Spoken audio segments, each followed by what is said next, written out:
fuego consumía la tela con avidez, transformando los recuerdos en ceniza. Con un gesto decidido, lanzó los anillos de boda al río, observando cómo se hundían en la oscuridad, llevándose consigo 15 años de mentira. Aquella noche, el frío no era nada comparado con el vacío que sentía, pero por primera vez en mucho tiempo, también sintió una chispa de libertad. Antes de la historia, quiero recordar que todas las narrativas del canal son originales y revisadas con cuidado. Su apoyo mantiene el proyecto vivo. Si puede, hágase miembro. Si no, dejar un me gusta y comentar ya ayuda mucho y hace que YouTube recomiende nuestro contenido. Ahora sí, vamos a la historia. Elena siempre había creído en su matrimonio como si fuera una fortaleza inexpugnable. 15 años junto a Marcos habían construido una vida que, desde fuera, parecía perfecta. Una casa bonita, 2 hijos maravillosos y una rutina cómoda. Ella había sacrificado su carrera para dedicarse a la familia. Una decisión que nunca lamentó porque sentía que invertía en el proyecto más importante de su vida. Sin embargo, las fortalezas más imponentes pueden tener grietas invisibles, y la suya comenzó a mostrarse una noche de martes. Marcos llegó más tarde de lo habitual, con un perfume que no era el suyo y una excusa demasiado elaborada sobre una reunión de última hora. Elena no dijo nada, pero una inquietud se instaló en su pecho. Esa noche, mientras él dormía, ella vio su teléfono iluminarse con un mensaje.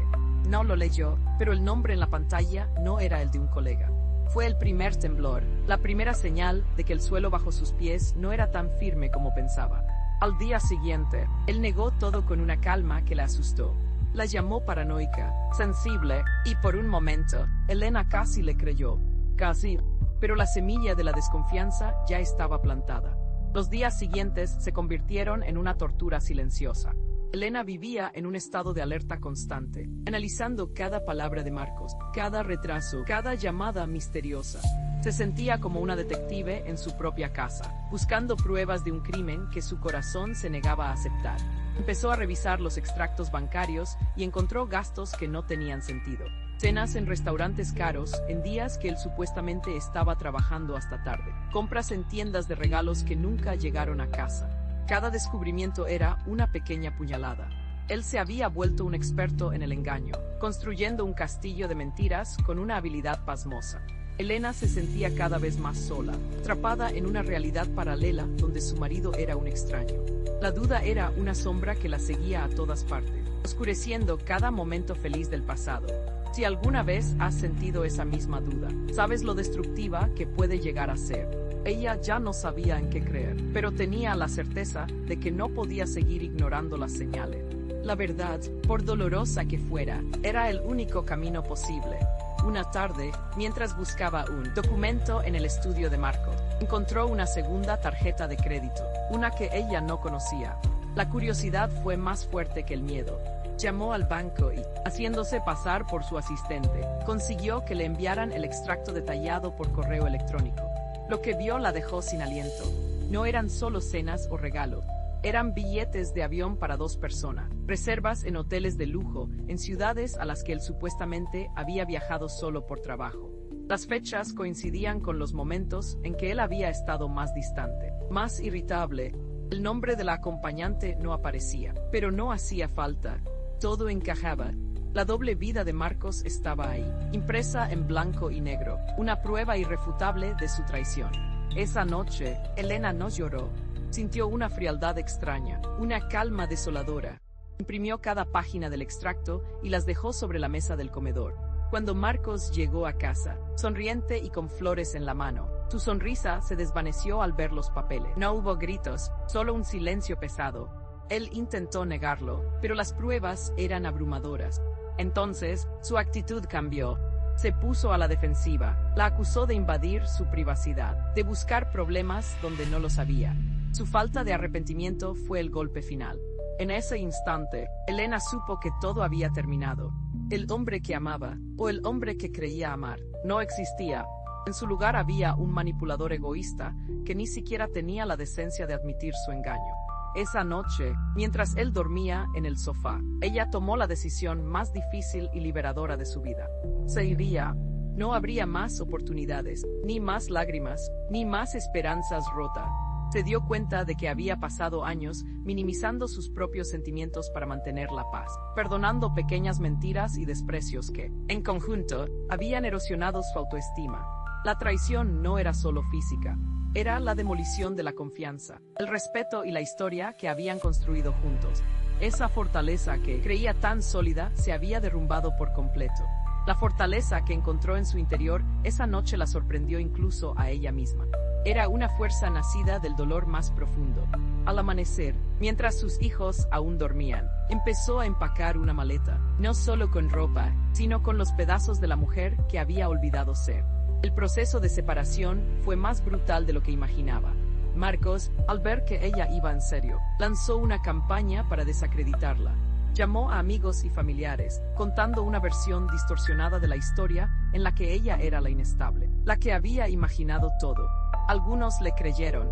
Perdió amistades que creía sólidas y tuvo que soportar las miradas de juicio de la propia familia de él, que lo defendía ciegamente.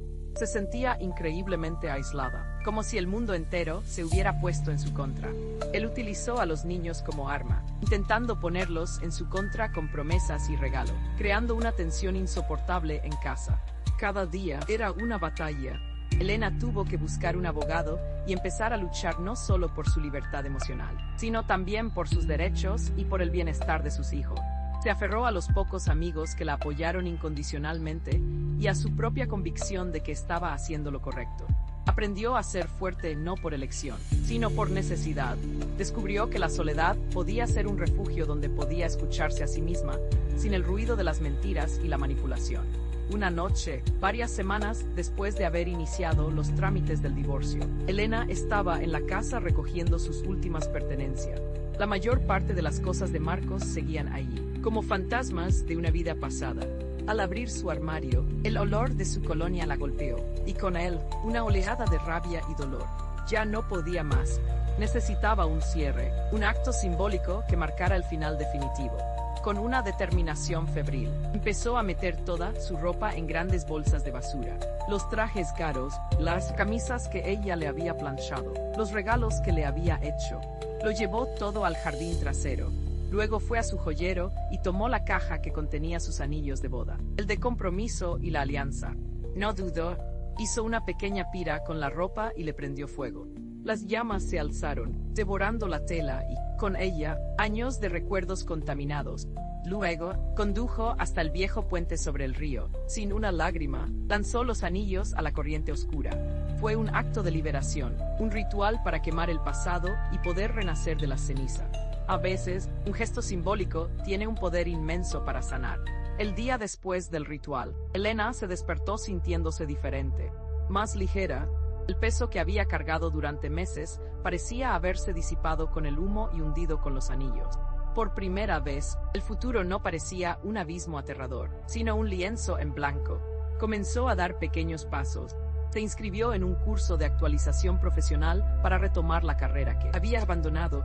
Volvió a llamar a esas amigas que Marcos había alejado sutilmente de su vida.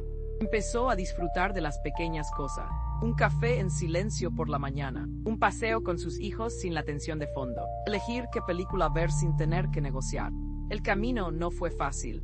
Hubo días de tristeza y de duda, momentos en los que la soledad pesaba, pero ya no era la misma mujer. Cada obstáculo superado la hacía más fuerte, cada pequeña victoria le devolvía la confianza en sí misma. Estaba reconstruyendo su vida, no sobre las ruinas de la anterior, sino desde unos cimientos nuevos y más sólidos, creados por ella misma. Se estaba redescubriendo y le gustaba la mujer que estaba encontrando. Meses más tarde, el divorcio se finalizó. Elena había conseguido un buen trabajo y se había mudado con sus hijos a un apartamento más pequeño pero lleno de paz. Ya no sentía rabia hacia Marco, sino una especie de indiferencia compasiva. Él era un capítulo cerrado de su vida, una lección dolorosa pero necesaria. Aprendió que el amor verdadero no anula, sino que potencia, no controla, sino que libera. Se dio cuenta de que su valor no dependía de la aprobación de nadie más. Había encontrado la felicidad no en otra persona, sino dentro de sí misma. Sus hijos, aunque habían sufrido con la separación, ahora la veían más feliz y presente. Estaban sanando juntos. Una tarde, mirando a sus hijos reír en el parque, Elena sonrió. Había sobrevivido a la tormenta y había salido de ella no solo intacta, sino transformada. Ahora miraba hacia el futuro, no con miedo, sino con una serena esperanza. Un nuevo capítulo estaba por comenzar, y esta vez sería escrito únicamente por ella.